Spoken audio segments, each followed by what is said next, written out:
पे या कहीं भी और फिर बहुत सारी इंफॉर्मेशन फ्लडेड है और अनुभव है उसके पीछे।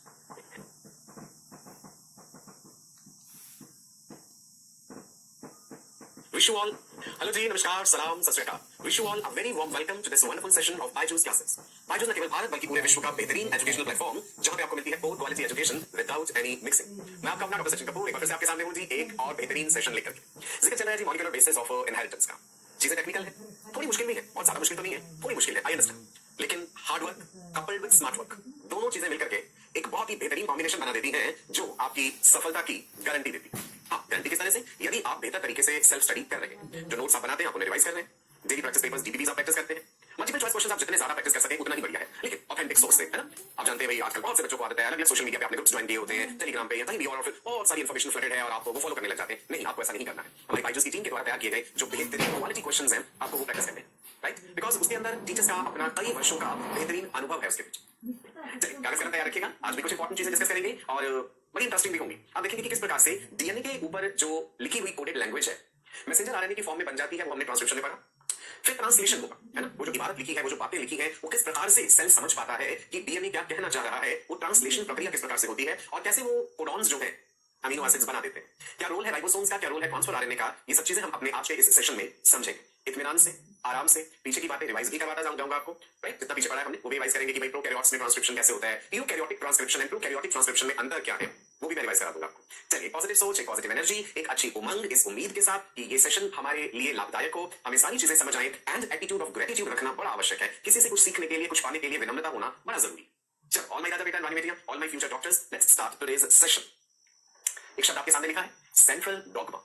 Central dogma of molecular biology. क्या है ये कंसेप्ट? एक वैज्ञानिक का नाम जो आपको याद रखना है, इससे पहले भी बहुत से वैज्ञानिकों के नाम आपको बता चुका हूं जेनेटिक्स के क्षेत्र में जिन्होंने अपना बेहतरीन कंट्रीब्यूशन दिया है। जिक्र करेंगे Francis Crick. Central dogma of molecular biology was proposed by Francis Crick. ठीक है, इन्होंने प्रपोज किया। क्या है ये central dogma of molecular biology? Heading देखिए ना आपने, सेंट्रल डॉगमा, ब्रैकेट में लिख लेंगे, proposed by Francis Crick. Central dogma वो प्रक्रिया है, वो प्रोसेस है which involves conversion of DNA into a functional product. So according to central dogma of molecular biology, DNA forms RNA, RNA forms the functional product. क्या functional product? यानी proteins. ठीक है जी? सो डीएनए से RNA, RNA से proteins, यही जीवन की बेसिक कहानी है। एक सेल के अंदर मेटाबॉलिज्म हो रहा है, कॉन्टिन्यूअसली सेल के अंदर मेटाबॉलिज्म हो रहा है। मेटाबॉलिज्म में कैटाबॉलिज्म, एनाबॉलिज्म दोनों चीजें आ जाती हैं। Building up processes, break down processes, you know what is metabolism? The sum total of all the biochemical reactions which are happening in a cell, उसे मेटाबॉलिज्म कहते हैं। डीएनए जो कि हमारे क्रोमोसोम्स में है, गुणसूत्र जो है इससे बने हैं। क्रोमोसोम्स में डीएनए है, प्रोटीन्स है, histone proteins, non histone proteins. DNA यानी डीऑक्सीराइबोस न्यूक्लिक एसिड अपने आप को रेप्लिकेट करता है। डीएनए रेप्लिकेशन से डीएनए बनता है। रेप्लिकेशन की पूरी प्रक्रिया हमने पढ़ी। डीएनए के दो स्ट्रैंड्स अनवाइंड करते हैं, हेलिकेस एंजाइम का रोल जाना था। एक स्ट्रैंड के ऊपर कॉन्टिन्यूअस स्ट्रैंड बनता है और दूसरे वाले में छोटे-छोटे टुकड़ों पे बनता है, ओकाज़ाकी फ्रेगमेंट्स जिन्हें कहते हैं। डीएनए लाइगेज के द्वारा वो जोड़ दिए जाते हैं। डीएनए रेप्लिकेशन में ये बात हमने जानी। ठीक है जी? सो रेप्लिकेशन से आप फैमिलियर हैं? प्राइमर बनता है ना, रेप्लिकेशन में, ट्रांसक्रिप्शन में नहीं बनता। डीएनए का एक स्ट्रैंड जो है उसका ट्रांसक्रिप्शन होता है, दोनों स्ट्रैंड्स का ट्रांसक्रिप्शन नहीं होता। मैसेंजर आरएनए टेम्पलेट स्ट्रैंड पे बनता है, टेम्पलेट स्ट्रैंड के अलावा जो दूसरा होता है उसे कोडिंग स्ट्रैंड कहते हैं। क्या होगा अगर डीएनए के जो दोनों स्ट्रैंड्स आरएनए पॉलीमरेज में अनवाइंड करेंगे और दोनों पर ही आरएनए बन जाए? तो रीजन पड़ा था ना, दोनों आरएनए आपस में जुड़ करके डबल स्ट्रैंडेड आरएनए बना देंगे। भाई वो किसी काम का नहीं है, प्रोटीन का निर्माण कैसे हो पाएगा? और मान लो दोनों स्ट्रैंड्स आपस में नहीं भी जुड़ते हैं, अलग रहते हैं, तो भी ये समस्या हो जाएगी कि एक आरएनए जो है वो अलग तरह का प्रोटीन बनाएगा, दूसरा आरएनए अलग तरह का प्रोटीन बनाएगा, तो हो गई ना गड़बड़। ठीक है, इसलिए एक स्ट्रैंड का ट्रांसक्रिप्शन होता है, ये हमने अपने पिछले सेशन में पढ़ा था। बन गया जी आरएनए, और अब आरएनए का होना है ट्रांसलेशन और बनेंगे प्रोटीन्स। तो ये चीज आप इसी तरह से लिख लीजिए, डीएनए रेप्लिकेशन हुआ तो डीएनए, डीएनए से ट्रांसक्रिप्शन हुआ तो आरएनए, और आरएनए से ट्रांसलेशन हुआ तो प्रोटीन्स। ट्रांसलेशन की आवश्यकता क्या है? बिल्कुल है, वो जो मैसेंजर आरएनए के ऊपर इंफॉर्मेशन लिखी हुई है, सेल उसे नहीं समझ सकता। समझ लीजिए वो एक ऐसी भाषा में है जिसका आपको ज्ञान नहीं है, तो उस भाषा को ट्रांसलेट तो करना पड़ेगा ना। तो यही काम होगा सेल के साइटोप्लाज्म में, जो आज हम समझे, राइट जी? ये सेंट्रल डॉगमा का जो कंसेप्ट था फ्रांसिस क्रिक के द्वारा दिया गया। सो राजा बेटा एंड रानी बेटियां, ऑल माय फ्यूचर डॉक्टर्स, आज का हमारा मुख्य विषय रहेगा ट्रांसलेशन। जैसे मान लो अभी मैं किसी अलग भाषा में बोलने लग जाऊं, है ना, तो बहुत से लोग नहीं समझ पाएंगे, तो आप कहेंगे कि भाई इसे ट्रांसलेट कीजिए। तो ऐसा ही कुछ है आरएनए की इस ट्रांसलेशन प्रक्रिया में। बढ़ते हैं जी आगे। कैसे हम डिफाइन कर सकते हैं ट्रांसलेशन को? Process of production of proteins from messenger RNA. Proteins का बनना। आप कहेंगे कि प्रोटीन्स पे ही एम्फेसिस क्यों दे रहे हैं हम? बेटा प्रोटीन्स ही तो सेल का हार्डवेयर है, प्रोटीन्स ही तो एंजाइम्स की तरह काम करेंगे, और जितनी भी सेलुलर रिएक्शंस हो रही हैं उन्हें रेगुलेट कौन कर रहा है? Enzymes. Enzymes are biological catalysts which speed up the rate of a biochemical reaction. कैसे? By lowering the amount of activation energy. What is activation energy? Energy which is required to start a reaction, right जी? So इसीलिए emphasis हम दे रहे हैं कि जब translation हो रहा है तो मैसेंजर आरएनए से प्रोटीन्स बन रहे हैं। ठीक है जी? Proteins are hardware of the cell. लिख लो ये बात, प्रोटीन्स आर हार्डवेयर। जिन्हें कंप्यूटर की नॉलेज है उन्हें हार्डवेयर सॉफ्टवेयर पता होगा, तो सॉफ्टवेयर क्या है सेल का? Nucleic acids. Nucleic acids are the software of the cell. Proteins are hardware of the cell.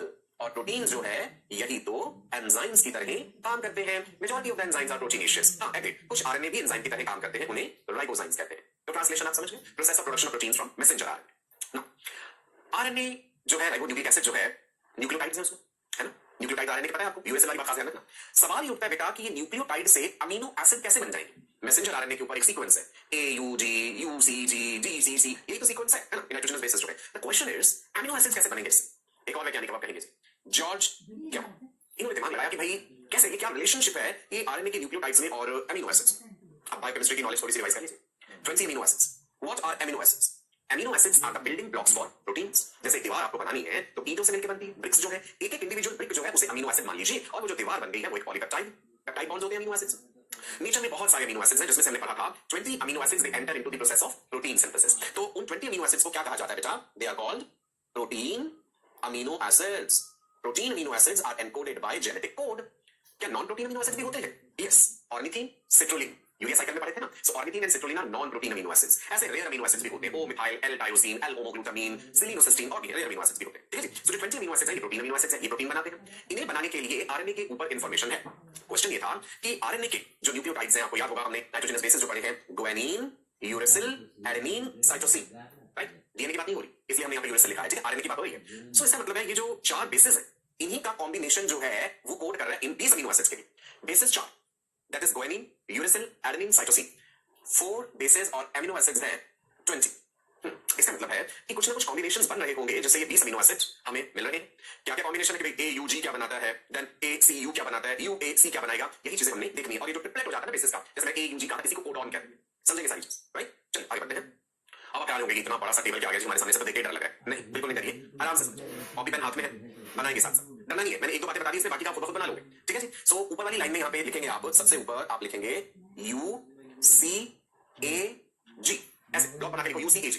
फिर आप लेफ्ट हैंड साइड में भी लिखो UCAG, ठीक है जी। टॉप में लिखिए UCAG, लेफ्ट हैंड साइड में भी रो में लिखिए UCAG। अब राइट हैंड साइड में ये लिखो ऐसे, जैसे ये U आपने इतनी जगह लिखा है ना, इतनी जगह में आपने U लिखा है, तो आप इतनी स्पेस में जितने में U लिखा था ना, इसके सामने फिर से 4 ये लिखो बेसिस UCAG।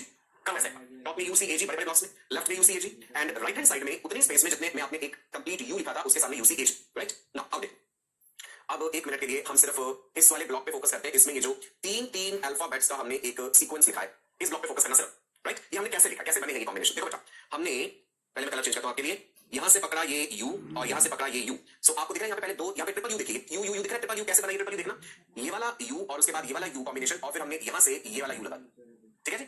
सारे बेस्ट पॉसिबल कॉम्बिनेशन बनाने हैं। 64 कॉम्बिनेशन कैसे बनेंगे देखो जरा गौर से। टॉप में UCAG, लेफ्ट हैंड साइड में UCAG, और फिर राइट में एक U के सामने UCAG, ऐसे नीचे भी हमने लिखा UCAG UCAG। अब ये कॉम्बिनेशन बनाने हैं कि कितने बेस्ट कॉम्बिनेशन बन सकते हैं 3 अक्षरों, है ना। देखो जी, सो टॉप में यहाँ पे मैंने लिख दिया U एंड ये वाला U लेके ये हमारे पास बन गया ट्रिपल U। अब उसके बाद देखो फिर सेकंड में U और U हमने इस वाली रो और इस वाली रो से U रखा, और यहां से मैंने ले लिया C, तो बन गया UUC। नेक्स्ट देखिए, 2 U तो है ही, UU, उसके बाद जो A है वो यहाँ वाला A आ गया, ये रहा A, UUA, उसके बाद UUG, तो ये रहा GG। समझ आई बात? UUU, उसके बाद UUC हो सकता है कॉम्बिनेशन, एक UUA हो सकता है, एक UUG हो सकता है। अब मैं आपको सेकंड बॉक्स का समझाता हूं, बाकी आप सब खुद लिख लेंगे। आप 2-3 चीजें समझ लीजिए, बाकी आप अपने आप आराम से बना लेंगे। यहां पे देखते हैं जी इस बॉक्स में जो हमारे पास कॉम्बिनेशन है क्या है। सबसे पहला कॉम्बिनेशन है बेटा ये वाला, दिस इज UCU। तो ये रहा जी हमारा U जो हमारे लेफ्ट हैंड साइड था, ये इसी U की बात हो रही है, और उसके बाद ये रहा C, UC, और फिर U ये जो राइट हैंड साइड में है, ठीक है। तो UCU, सेकंड क्या है जी UCC, second is UCC, third is UCA, fourth is UCG, मतलब ये वाला U, ये वाला C, और यहां से आ गया G। ऐसा करके ही हम ये सारे बॉक्सेस को फिल कर लेंगे, ठीक है। जो लेफ्ट हैंड साइड में है वहां वाला बेस सबसे पहले रखना है U, उसके बाद जो टॉप में है उसका आ जाएगा साथ में, राइट जी, U, और फिर जो हमने यहाँ राइट हैंड साइड में UCG लिखा है उसका एक एक अल्फाबेट पकड़ते जाओ और कॉम्बिनेशन बनाते जाओ, सिंपल। अब आप देखेंगे कितने कॉम्बिनेशन बन रहे हैं, चलो देखते हैं जी कितने कॉम्बिनेशन बन रहे हैं। गौर से देखिएगा, ये वाले बॉक्स में टोटल कितने आ गए जी हमारे पास, 4 ही है ना, 1 2 3 एंड 4। यहाँ पे 1 2 3 and 4, then again 1 2 3 and 4, 1 2 3 and 4, ठीक है। 4 बॉक्सेस है, टोटल 4 बॉक्सेस बनाए ना, एक box number 1, box number 2, box number 3 and then box number 4। 4 है बॉक्सेस, और चारों में 4 हमें कोडॉन लिख दिए हमने, 3 बेसिस का एक कोडॉन बना, ठीक है। तो 4 into 4 16, तो पहली वाली रो में हमारे पास 16 आ गई। अलग अलग कॉम्बिनेशन जो हमने बनाए 16 कॉम्बिनेशन बन गए। ऐसा ही हम यहाँ पे भी देखेंगे, बॉक्स नंबर 1 ये हमारा सेकंड रो, ये हमारा थर्ड, और ये रहा 4, तो 4 गुना 4 यानी 16 यहाँ पे हो जाएंगे। इसी तरह आप बाकी भी देख लीजिए, नीचे भी 16 और फिर से 16, तो टोटल कितने हो गए 16 into 4, दैट इज 64। आप समझ गए जी, ठीक है जी। नाइट्रोजनस बेसिस जो हमने लिए थे 4 लिए थे, कॉम्बिनेशन अलग अलग तरह के जो पॉसिबल हो सकते हैं इन अल्फाबेट से, यानी adenine, guanine, cytosine and uracil से। एक तो है 4 AGCU, इन 4 नाइट्रोजनस बेसिस से जो मैं अलग अलग तरह के कॉम्बिनेशन बना सकता हूं वो 64। अमीनो एसिड्स कितने, अमीनो एसिड्स 20 है, तो 64 कोडॉन्स 20 अमीनो एसिड के लिए कोड कर रहे हैं। 64 कोडॉन्स, अमीनो एसिड्स 20, अब हमें देखना पड़ेगा कि क्या एक अमीनो एसिड के लिए एक से ज्यादा कोडॉन्स भी हो सकते हैं, या कुछ कोडॉन्स ऐसे हैं जो कुछ कर ही नहीं रहे, या अमीनो एसिड बनाने के अलावा कुछ कर रहे हैं। यही है जेनेटिक कोड की कहानी। तो ये टेबल समझ आया ना सबको, और आप अपने आप बनाएंगे। मैं ये नहीं कहता कि हर किसी का अमीनो एसिड आपको रटना होगा, जो मेन है मैं आपको बता दूंगा कि भाई AUG किस लिए है, UAA किस लिए है। ओके, बड़ा समय लगा था ये पूरी मिस्ट्री को सॉल्व करने में, इतनी आसान नहीं है ये चीज। अलग अलग वैज्ञानिकों का कंट्रीब्यूशन हम देखेंगे। सो माय राजा बेटा एंड रानी बेटियां, जरा गौर फरमाइएगा। 64 कॉम्बिनेशंस और 20 अमीनो एसिड्स। कॉम्बिनेशन ज्यादा है, अमीनो एसिड उसके कंपैरिजन में कम है। 3 बेसिस एक अमीनो एसिड बना रहे हैं, 3 बेसिस, जैसे AUG they forming one amino acid, UAA ठीक है जी, DUA 3 बेसिस और एक अमीनो एसिड। क्लियर है जी, right. Now let's dive deep into this thing, और ज्यादा गहराई में जानते हैं कैसे डिस्कवरी हो पाई हो, अलग अलग वैज्ञानिकों का क्या क्या कंट्रीब्यूशन रहा। इतना इंपॉर्टेंट कंट्रीब्यूशन रहा कि वो नोबेल प्राइज के हकदार बने। जानते हैं उस खोज के बारे में और महान वैज्ञानिकों के नाम। So you had his discovery of genetic code, Hargobind Khorana important, Marshall Nirenberg, Severo Ochoa. लिखिए तीनों नाम, हरगोबिंद खुराना का नाम इंपॉर्टेंट है, ध्यान रखिएगा। 3 वैज्ञानिक, Hargobind Khorana, Marshall Nirenberg and Severo Ochoa. क्या रहा जी इनका कंट्रीब्यूशन, देखिए क्या कंट्रीब्यूशन है इनका, अलग देखते हैं पहले। देखो एक बेसिक से जो बात है कि एंजाइम टू पॉलीमराइज आरएनए चाहिए, आरएनए का पॉलीमराइजेशन करा रहे तो एंजाइम चाहिए। इसमें योगदान रहा सेवेरो ओकोआ का, ओकोआ से भी आप याद रख सकते हैं। Artificial messenger RNA with known sequence, यदि हम लेबोरेटरी में आर्टिफिशियल मैसेंजर आरएनए बना पाए विद नोन सीक्वेंस, तो हमें पता चल जाएगा कि वो आरएनए किस तरह का अमीनो एसिड बना रहा है। पहले हमने खुद आरएनए बना लिया अपनी जो है अपनी मर्जी के बेसिस के साथ, आरएनए का सीक्वेंस हमें पता है। सपोज मैं कहूं भैया मुझे सिर्फ यूएसएल डाल, मैंने आर्टिफिशियल मीडियम यूएसएल डाला, राइट, यूएसएल वाला हमारे पास आरएनए तैयार हो गया। अब मैं देखूंगा कि सिर्फ जब यू आता है तो कौन सा अमीनो एसिड बनता है। ऐसे में अलग अलग कॉम्बिनेशन के साथ करके देख सकता हूं, है ना। So artificial messenger RNA with known sequence, इसमें कंट्रीब्यूशन रहा है जी माननीय हरगोबिंद खुराना जी। जरूरी था सेल फ्री सिस्टम हो विद रिक्वायर्ड एंजाइम्स। एक सेल फ्री सिस्टम मतलब जहां पे सेल्स नहीं है, सेल फ्री सिस्टम है, एंजाइम्स मौजूद है, मटेरियल्स मौजूद है, और इसमें कंट्रीब्यूशन रहा मार्शल नीरनबर्ग का, राइट। सो आप जानते हैं मैसेंजर आरएनए से पॉलीपेप्टाइड्स बनती हैं और अल्टीमेटली इस तरीके से न्यूक्लियोटाइड्स डिकोड हुए। तीनों वैज्ञानिकों का अपना अपना इंपॉर्टेंट कंट्रीब्यूशन रहा, right. Enzyme to polymerize RNA Severo Ochoa, artificial messenger RNA with known sequence. ये बात इंपॉर्टेंट है, हरगोबिंद खुराना के क्वेश्चन के पूछ भी लेते हैं कि उनका कंट्रीब्यूशन क्या रहा, या कंट्रीब्यूशन दिया होता है आपको वैज्ञानिक का नाम बताना होता है। Cell free system to with required enzymes Marshall Nirenberg. अब देखो मैं आपको एग्जांपल बता रहा था, अगर मैं एक आर्टिफिशियल मैसेंजर आरएनए लेबोरेटरी में बना लूं जिसमें मैंने अपनी मनमर्जी का नाइट्रोजनस बेस डाला है, जैसे यहाँ पे सिर्फ you U U you continue देखिए, सब जगह यू दिख रहा है, यूएसएल यूएसएल यूएसएल यूएसएल सिर्फ यू। सो ये पॉली यू मैसेंजर आरएनए एक ऐसा मैसेंजर आरएनए है जिसमें बहुत सारे यूएसएल हैं। सो हमने देखा कि भाई ये कौन सा अमीनो एसिड बना देता है, एक ऐसी चेन बनाता है। जब इस तरह के मैसेंजर आरएनए का ट्रांसलेशन होता है तो नतीजा जो है उसमें amino acid PHE। Can you guess what is PHE stands for? Amino acid के नाम तो याद होंगे आपको बहुत सारे, glycine, alanine, valine, leucine, isoleucine, phenylalanine. Yes you got it, PHE is phenylalanine. तो हमें पता चल गया कि भाई U U U U U जब मैसेंजर आरएनए पे लिखा होता है तो सेल के अंदर जो एक अमीनो एसिड बन जाता है वो होता है फिनाइलएलानिन।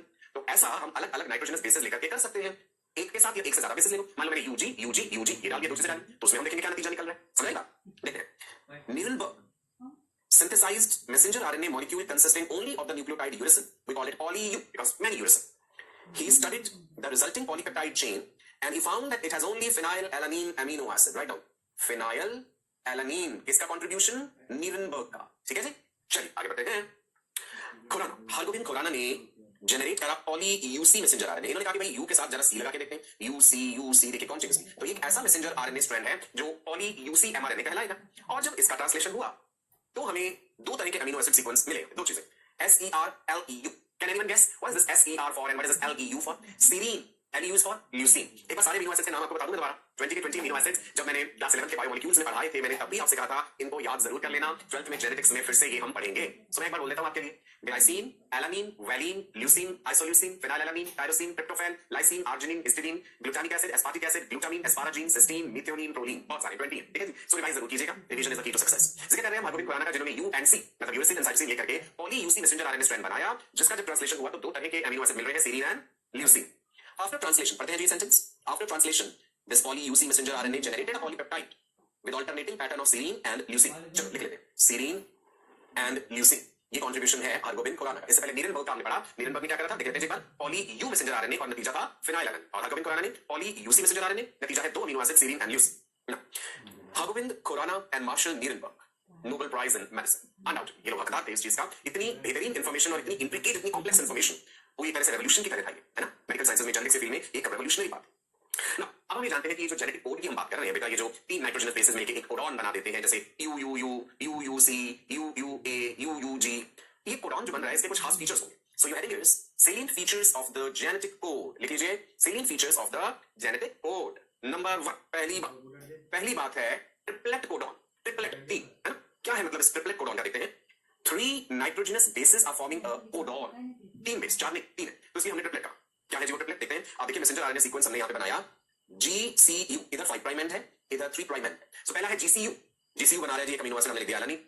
दूसरा ट्रिपलेट है ये वाला, ये 3 चीजें GUU वैलिन बनता है। याद रखना, ये जो मेन याद रखने वाले होंगे बता दूंगा। ट्रिपल A ये ट्रिपल है, LYS लाइसिन, UCC ट्रिपलेट्स में आ रहे हैं ना। अच्छा सोचोगे क्या ये बीच में टूटा होता है, क्या यहाँ पे कोई ब्रेक होता है, कोई पंक्चुएशन होता है? नहीं, ऐसा कुछ नहीं होता। ये तो एक पूरी कंटिन्यूटी में है। ये सिर्फ हमने आपको समझाने के लिए ऐसे 3 टुकड़ों में काट के दिखा दिया है। एक्चुअली कोई कटा हुआ नहीं है, ये पूरा कंटिन्यूटी है। ठीक है बेटा? Then UAU tyrosine, GAA GLU, right? Then UCUSER serine, ये जो लिखे यहाँ पे ALA alanine, valine, lysine, serine, tyrosine, है ना? Then glutamic acid, glutamine, serine, ये सब शॉर्ट फॉर्म्स हैं अमीनो एसिड्स की। अमीनो एसिड के नाम अच्छे से दिमाग में बिठा लीजिएगा, लिख के प्रैक्टिस कीजिएगा, आपको जरूर याद हो जाएगा। So salient features of genetic code में सबसे पहली बात है कि कोडॉन ट्रिपलेट्स की फॉर्म में। सेकंड इंपॉर्टेंट बात, non ambiguous, important. Non ambiguous से मतलब है one codon always codes for a specific amino acid, right? एक कोडॉन हमेशा एक अमीनो एसिड के लिए, एक स्पेसिफिक अमीनो एसिड के लिए कोड करता है, कोई एम्बिगुइटी नहीं है यहाँ पे, राइट? किसी भी किस्म की क्लैरिटी है बिल्कुल इस बात। कॉन्टिन्यूअस, कॉन्टिन्यूअस का मतलब कंटिन्यूटी में, जैसे मैंने पहले बताया कि ऐसे बीच में से ट्रिपलेट टूटे हुए नहीं होते, ये सिर्फ आपको समझाने के लिए हमने ऐसा कह दिया। ठीक है? अनदर सेलिएंट फीचर कॉन्टिन्यूअस, इसका मतलब there are no punctuations between codons in the messenger RNA. ये जो बीच में ऐसा लिखा है ना कि ऐसे टूटा होता है, कोई पंक्चुएशन मार्क होता है? नहीं, ऐसा कुछ नहीं है, ये सिर्फ आपको समझाने के लिए बनाया है ऐसा। रियलिटी में ये चीज ऐसी है, 5 प्राइम एंड 3 प्राइम एंड, और ये देखो ये कंटिन्यूटी में बिल्कुल ऐसे पूरी कहानी। लेकिन जब हम इसे पढ़ते हैं तो हम 3 टुकड़ों में ऐसे ऐसे तोड़ के पढ़ते हैं। ये AUG, तो आप देखिए ऊपर हमने AUG लिखा, GUA, तो आप इधर देखिए ऊपर हमने GUA लिखा। Is it clear? So continuity में है, कोई एम्बिगुइटी नहीं है, ट्रिपलेट है कोडॉन। इनको फीचर्स रिवाइज करा दें। Genetic code is degenerate. What does it mean? Some amino acids are coded by more than one codon. एक अमीनो एसिड के लिए एक से ज्यादा कोडॉन्स हो सकते हैं, ठीक है? एक अमीनो एसिड के लिए एक से ज्यादा कोडॉन्स हो सकते हैं, पर एक जो कोडॉन है वो एक पर्टिकुलर अमीनो एसिड बना रहा है, ये ध्यान रखना, ठीक है जी? So genetic code is degenerate. वो नॉन एम्बिगुअस वाली बात जो है वो डीजेनरेट से कंफ्यूज मत कर जाना। डीजेनरेट का मतलब है सम अमीनो एसिड्स, ऐसे अमीनो एसिड्स हैं जिनके लिए एक से ज्यादा कोडॉन्स हैं, ठीक है जी? पर एक पर्टिकुलर कोडॉन एक अमीनो एसिड बना रहा है। सी GCA GUC ने बनाया है आपके लिए जी वैलिन, ठीक है? GUC is for valine. ये ऊपर है हमारे पास मैसेंजर आरएनए सीक्वेंस, ये नीचे है अमीनो एसिड सीक्वेंस। अब देखना एक बदलाव करता हूं मैं, क्या बदलाव हुआ यहाँ पे आपको कुछ दिखा? ये क्या चेंज हुआ है? ये कौन सी नई बात आ गई यहाँ पे? A आ गया, पीछे क्या था? लेट्स गो बैक, GUC, नतीजा वैलिन, वैलिन अमीनो एसिड बना GUC से। अगर मैं C की जगह A कर दूं, GUA कर दूं, देखो GUA कर देने से भी वैलिन, यही मतलब है some amino acids are coded by more than one codon, that means GUC GUA ये दोनों ही बना रहे हैं कौन सा अमीनो एसिड? वैलिन। ये मतलब है degenerate कहने का। When you say that the genetic code is degenerate, this is what it means, right? Next, second features में नेक्स्ट फीचर है non overlapping. Codons do not overlap over each other, they are discrete. जैसे यहां पे लिखा है कि ऐसी कोई ओवरलैपिंग नहीं हो रही, राइट? कोडॉन्स एक दूसरे को ओवरलैप नहीं कर रहे, बिल्कुल डिस्क्रीट है। लिख लीजिए नॉन ओवरलैपिंग है, codons do not overlap, they are discrete units. जैसे ये ट्रिपलेट्स में दिखाएंगे, ये अलग हो गया, ये ऐसे है। So GCU alanine, GUU another amino acid. Is clear जी? ये जो डायग्राम पे हमने क्रॉस मार दिया ना, ऐसे ये तरह से हमने दिखाया था कि क्या ये ट्रिपलेट्स ओवरलैप कर रहे हैं? नहीं, they are not overlapping. No, stop signal होना रोक देना किसी चीज, ट्रांसलेशन प्रक्रिया को रोक देना। अच्छा हमने ये टर्मिनेशन ट्रांसक्रिप्शन भी तो पढ़ा था, प्रोकैरियोटिक ट्रांसक्रिप्शन, यूकैरियोटिक ट्रांसक्रिप्शन याद कीजिए। वहां हमने पढ़ा था पहले इनिशिएशन हो रहा है, इलोंगेशन हो रहा है, फिर टर्मिनेशन हो रहा है, स्टॉपेज हो रहा है। सो स्टॉप सिग्नल है। 3 codons do not code for any amino acid and hence they function as stop codons. 3 codons ऐसे हैं which do not code for any amino acid. What are they doing? They are functioning as stop codons. हमने लिखा है, can you see है? UAG हमने देखा, क्या हो गया जी? Stop, translation stop. ये ऊपर वाला सीक्वेंस हमारा कोडॉन्स का मैसेंजर आरएनए का है, ये अपने हिसाब से एक पर्टिकुलर अमीनो एसिड बन रहा है, लेकिन ये कहानी जैसे ही UAG तक पहुंची, बस स्टॉप, अब रुक जाएगी वो चेन, आगे नहीं बढ़ेगी, ठीक है जी? Is it clear? Salient features समझ आ गया आपको ना? One more thing, dual nature हमें देखने को मिल रहा है एक जगह पे AUG में। AUG codes for methionine and also functions as initiator codon. AUG very important, देखिए AUG कोडॉन जो है ये कौन से अमीनो एसिड के लिए कोड कर रहा है? मिथ्योनिन के लिए। AUG is for methionine. लेकिन साथ के साथ ये AUG जो है एक काम और कर रहा है, it is also functioning as initiator codon. Initiate कर देना किसी चीज को, प्रक्रिया को इनिशिएट करना। सो देखिए बेटा जी, AUG इनिशिएटर कोडॉन तो है ही और मिथ्योनिन बनाता है, दोनों बातें कर रही है। अब इसको एम्बिगुअस नॉन एम्बिगुअस की बात में कंफ्यूज होना, दो अलग अमीनो एसिड तो नहीं बना रहा, दो काम जरूर कर रहा है लेकिन दो अलग अमीनो एसिड नहीं बना रहा। AUG मिथ्योनिन बनाएगा और साथ के साथ it is functioning as initiator codon, right? Another salient feature, genetic code is universal. What is the meaning of the sentence universal? That means a codon codes for the same amino acid across all living organisms and viruses. जितने भी आपने living organism पढ़े, आपने Monera, protista, fungi, plant से animalia पढ़े, cell तो सब में है, डीएनए तो सब में है, राइट? आरएनए है। तो जो कोडॉन है, जब भी आप बात करेंगे उस ट्रिपलेट की, चाहे आप एक प्लांट में बात कर रहे हैं उस चीज की, चाहे आप एक एनिमल में बात कर रहे हैं, सेम कोडॉन जो है वो सेम अमीनो एसिड सब जगह बना रहा होगा। ये यूनिवर्सल नेचर है इसका, right? A codon codes for the same amino acid across all living organisms and even viruses. लेकिन थोड़ी सी एक्सेप्शन है, याद रखना ना। वो क्या है जी एक्सेप्शन? इंपॉर्टेंट एक्सेप्ट, जब आप nuclear DNA and mitochondrial DNA को कंपेयर करते हो, डीएनए तो यूकैरियोट्स की बात करें तो न्यूक्लियस में है और उसके अलावा माइटोकॉन्ड्रिया में भी है ना? थोड़ा सा डिफरेंस जो आ जाता है, एक्सेप्शन क्या है, गौर फरमाइएगा। जब मैं न्यूक्लियर डीएनए की बात करता हूं जब मैं न्यूक्लियर डीएनए की ट्रांसक्रिप्शन एंड ट्रांसलेशन की बात कर रहा हूं तो AGA AGG ये दो हाईलाइट कर रखे ना रेड कलर के बॉक्स में AGG अर्जिनिन उसके आगे ARG means arginine then AGG again arginine ठीक है ये हो गया न्यूक्लियर डीएनए के लिए। अच्छा अब यहाँ पे देखो वो जो टेबल हमने बनाई थी याद है कोई ये सब मैंने बताया था UUC UUA UUG ये देखो हर किसी का कॉरेस्पॉन्डिंग अमीनो एसिड लिख दिया गया आगे कुछ लोग ऐसा एफर्ट कर सकते हैं याद करने का लेकिन जरूरत नहीं आपसे सवाल नहीं पूछा जाएगा UUU फिनाइलएलानिन है UUC फिनाइलएलानिन है देन UUA ल्यूसीन है UUG भी ल्यूसीन है उसके आगे भी आप देखेंगे सभी अमीनो एसिड्स की शॉर्ट फॉर्म्स और उनका कॉरेस्पॉन्डिंग कोडॉन लिखा हुआ है। हम ही बात कर रहे हैं कि जेनेटिक कोड जो है कोडॉन जो है यूनिवर्सल है सभी लिविंग ऑर्गेनिजम्स में सेम कोडॉन जो है वो सेम तरह का ही अमीनो एसिड बनाएगा लेकिन एक्सेप्शन आ जाती है जब आप न्यूक्लियर डीएनए माइटोकॉन्ड्रियल डीएनए की बात करते हैं। मैं यहाँ पे न्यूक्लियर डीएनए का जिक्र कर रहा हूँ न्यूक्लियर डीएनए में AGA लिखा है AGA अर्जिनिन ठीक है ये अर्जिनिन AGG अगेन अर्जिनिन तो डिफरेंस कहां आ गया। अब इसी चीज को कंपेयर करते हैं कि माइटोकॉन्ड्रियल डीएनए में AGA is the stop signal AGG is the stop signal ये डिफरेंस आ गया ठीक है एक्सेप्शन अदरवाइज कहीं कोई एक्सेप्शन नहीं देखने को मिलेगा चाहे आप एक बैक्टीरियल सेल की बात कर रहे हैं वायरस के सेल की बात कर रहे हैं एलिफेंट के सेल की बात कर रहे हैं किसी भी एंजियोस्पर्म जिम्नोस्पर्म के सेल की बात कर रहे हैं तो जहां डीएनए है वहां मैसेंजर आरएनए है जो कोडॉन है वो ट्रिपलेट जो है वो सेम तरह का अमीनो एसिड बनाएगा। एक्सेप्शंस आ जाती है न्यूक्लियर डीएनए माइटोकॉन्ड्रियल डीएनए के केस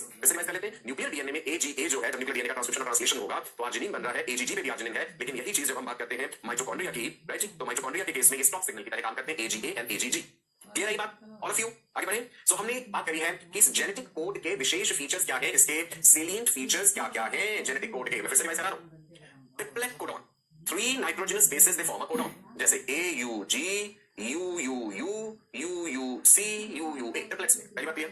जेनेटिक कोड डीजेनेरेट मतलब some amino acids are coded by more than one codon right जैसे ल्यूसीन के लिए भी हमने देखे जैसा भी हमने अर्जिनिन के लिए भी देखा non overlapping codons do not overlap they are discrete units कोई punctuation भी नहीं है contiguous stop signal ये important है 3 codons do not code for any amino acid and they're functioning as stop codons dual nature AUG के बारे में बताया very very important ये dual nature वाली बात बहुत ही important है AUG initiator codon है और methionine के लिए भी कोड करता है AUG initiator codon है and methionine के लिए भी कोड करता है। genetic code universal अभी डिस्कस करा a codon codes for the same amino acid across all living organisms and viruses exception बता दी थी मैंने वो nuclear DNA mitochondrial DNA वाली non ambiguous a codon is specific to only one amino acid AUG methionine नहीं बनाएगा AUG leucine lysine नहीं बनाएगा ये बात अलग है कि AUG कोई दूसरा और काम कर सकता है लेकिन amino acid एक ही बनाएगा right then there are no punctuations between codons तो ये सारी बातें ध्यान रखनी हमें triplets degenerate non overlapping stop signal dual nature universal non ambiguous contiguous लिख लिया सबने कंप्लीट ऐसा एज इट इज टेबल बना लिया है ना ये पार्ट इंपॉर्टेंट ये सेलिएंट फीचर्स जो genetic code you have to remember कौन कौन से वैज्ञानिकों को नोबेल प्राइज मिला था जेनेटिक कोड की इस चीज का रहस्य बताने के लिए Nirenberg and Hargobind Khorana right जिन्होंने की आर्टिफिशियल मैसेंजर आरएनए स्ट्रैंड बनाया याद है poly U messenger RNA and then UC वाला वेरी गुड समझ आ रही है चीजें जेनेटिक्स की कितनी गहराइयों तक हम पहुंच चुके हैं okay now how to read this messenger RNA sequence एक सेल के पास डीएनए है डीएनए से ट्रांसक्रिप्शन हुआ और फिर मैसेंजर आरएनए स्ट्रैंड यूकैरियोट्स के केस में प्रोसेसिंग भी होता है याद है ना पोस्ट ट्रांसक्रिप्शनल मॉडिफिकेशंस क्या क्या थी modifications slicing ligation capping telling so post transcriptional modifications हो गई परंतु सवाल ये उठता है मैसेंजर आरएनए के ऊपर लिखी हुई वो जो कहानी है वो प्रोटीन्स में कैसे बदलेगी है एक सेल के साइटोप्लाज्म में कहां से अमीनो एसिड को कैसे पता चलेगा भाई हम क्या करें मैसेंजर आरएनए स्ट्रैंड आ गया तो अमीनो एसिड भागते भागते आ जाएंगे वहां पे चलो चलो भाई मैसेंजर आरएनए तुम एक मैसेज लेके आए हो तुम्हारे पास AUG लिखा है तुम कहेगा चलो जी मैं आ गया है ना तुम्हारे पास UUU लिखा है चलो जी ल्यूसीन कहेगा मैं आ गया ऐसा नहीं है सेल के साइटोप्लाज्म में अमीनो एसिड इधर पड़े हुए नॉन एक्टिव है उन्हें कैसे पता चलेगा कि भैया आपने जाके जुड़ना है प्रोटीन सिंथेसिस करना है राइबोसोम्स में आना है वहां पे तो सुनो reading the messenger RNA sequence एक तो ये बात ध्यान रखनी है पहले कि मैसेंजर आरएनए सीक्वेंस रीड कैसे होता है कहां से होता है। पहला rule messenger RNA sequence is always read in triplets starting with AUG why AUG starting codon AUG initiator codon methionine के लिए भी है तो मैसेंजर आरएनए के स्ट्रैंड को जब हमने रीड करना है तो बेटा देखो आपका शुरू तो G से हुआ था इससे कोई मतलब G से कोई मतलब नहीं है यहाँ पे GC जहां पे AUG कॉम्बिनेशन आ जाएगा कहानी शुरू वहां से होगी सो देखो जी ये कहानी AUG से शुरू होगी ये AUG इनिशिएटर कोडॉन और उसके बाद आगे बढ़ते जाइए तीन के ये टुकड़े लेकर के way of dividing the nucleotides in consecutive non-overlapping triplet is called the reading frame तो ये reading frame है जो कि AUG से शुरू होगा क्योंकि वो इनिशिएटर कोडॉन है और methionine के लिए भी कोड करता है राइट जी so this is what is the reading frame rule 1 clear हो गया आपको रूल 2 कहता है messenger RNA sequence is always read from 5 prime to 3 prime direction 5 prime से 3 प्राइम की तरफ ही चलेगी वो चीज ये सेकंड रूल है और AUG से शुरू होगी ना क्या मैसेंजर आरएनए अकेला सक्षम है साइटोप्लाज्म में आया और राइबोसोम्स को कहा भैया आ जाओ चलो प्रोटीन बनाए नहीं ऐसा नहीं होगा एक ऐसी चीज यहां पे मदद के लिए चाहिए कौन सी चीज what helps to convert messenger RNA to proteins using the genetic code कोई मददगार चीज यहां पे होगी जो कहेगी ठीक है मैसेंजर आरएनए तुम आ गए हो चलो मैं तुम्हारे लिए अलग अमीनो एसिड को बुला के लाता हूं और अमीनो एसिड को तुम्हें पकड़ाऊंगा चलो भैया अमीनो एसिड जोड़ो प्रोटीन बनाओ what is that thing which is helping to convert messenger RNA to proteins that thing is tRNA RNA का type transfer RNA messenger RNA ribosomal RNA तो ट्रांसफर आरएनए का अब आया जी इंपॉर्टेंट रोल महत्वपूर्ण role transfer RNA क्या करता है जी पहले भी जान चुके थे फिर से देखते हैं carries the correct amino acids to the site of protein synthesis एक अगर मैं अमीनो एसिड को ट्रांसफर करता हूं साइटोप्लाज्म के उस कोने में अमीनो एसिड पड़ा हुआ है मैं लेकर क्या करूं उसे कौन सा अमीनो एसिड लेके आना लेकिन पहला अमीनो एसिड कौन सा होगा वो तो कोडॉन्स के हिसाब से होगा वो भी देखते हैं लेकिन सबसे पहले तो AUG methionine होना चाहिए भैया इनिशिएशन तो वहीं से होगा ठीक है so carries the correct amino acid to the site of protein synthesis ये पहला काम ट्रांसफर आरएनए दूसरा ट्रांसफर आरएनए का फीचर क्या है smallest among the various types of RNA अगर हमसे ये क्वेश्चन पूछा जाए तीनों तरह के आरएनए में से सबसे छोटा कौन है messenger RNA transfer RNA ribosomal RNA so it is tRNA पहले previously it was known as sRNA, soluble RNA, because ये सोडियम क्लोराइड में सॉल्युबल है, तो इसको सॉल्युबल आरएनए भी कह देते थे, राइट जी।